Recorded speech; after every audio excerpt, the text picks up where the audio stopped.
degrade its ability to carry out these kinds of attacks and deter the regime from further use of chemical weapons. The Department of Defense has developed military options to achieve these objectives, and we have positioned U.S. assets throughout the region to successfully execute this mission.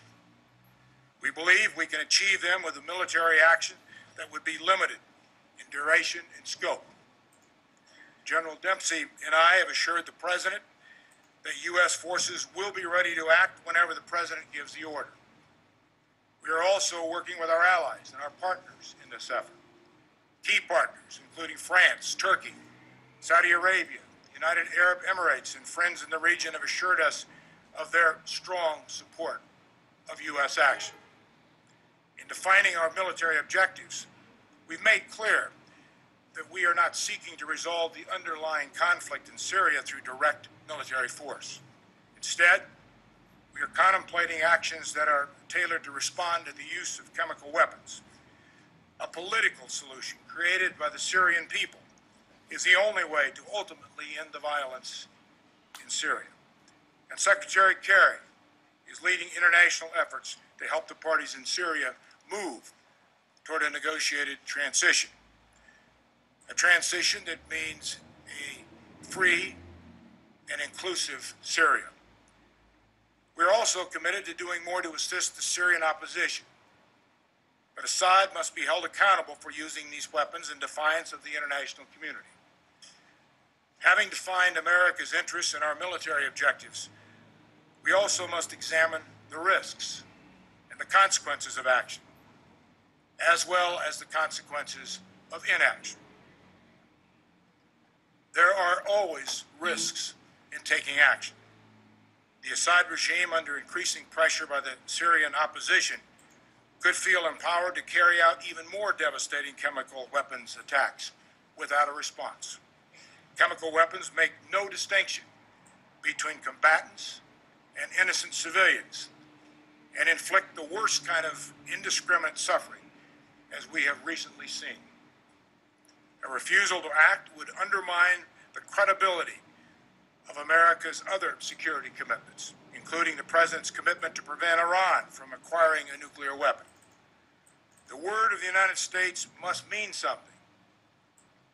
It is vital currency in foreign relations and international and allied commitments. Every witness here today, Secretary Kerry, General Dempsey, and myself, has served in uniform, fought in war, and seen its ugly realities up close, as has already been noted, Senator McCain. We understand that a country faces few decisions as grave as using military force. We are not unaware of the costs and ravages of war. But we also understand that America must protect its people and its national interests. That is our highest responsibility.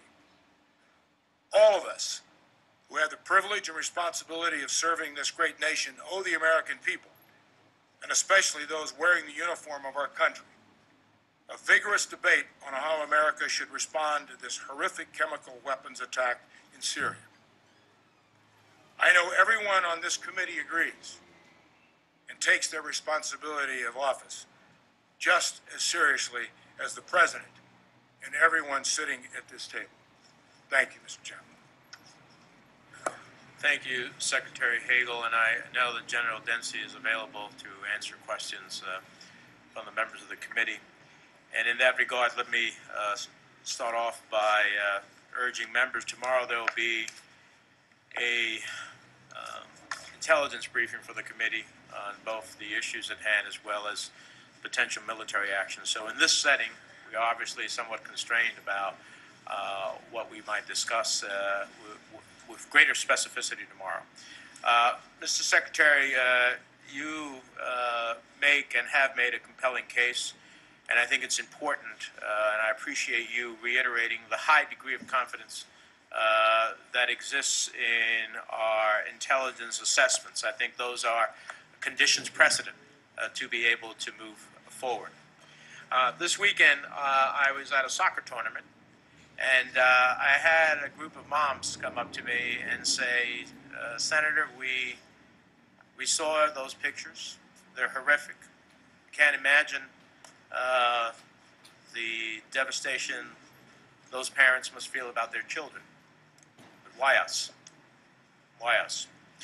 And so I ask you, would you tell them that we would be more secure or less secure by the actions that are being considered, for which the president has asked for the authorization of the use of force?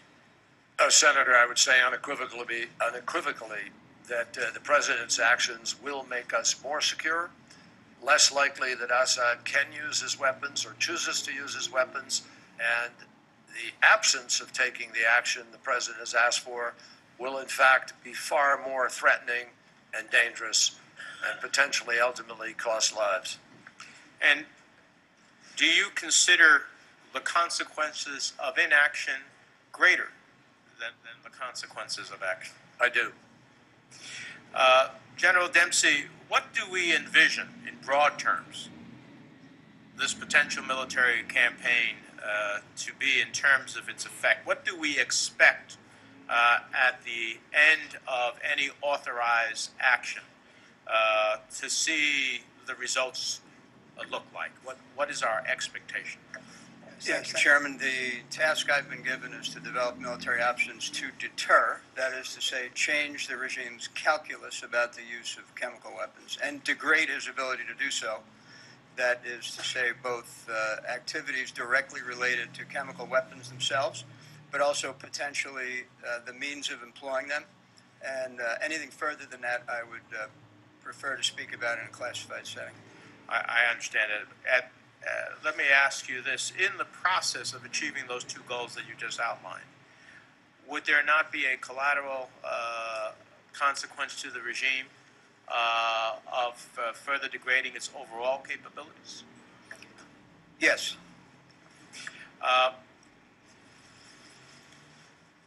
Mr. Secretary, we received from the administration a proposed resolution for the authorization of force.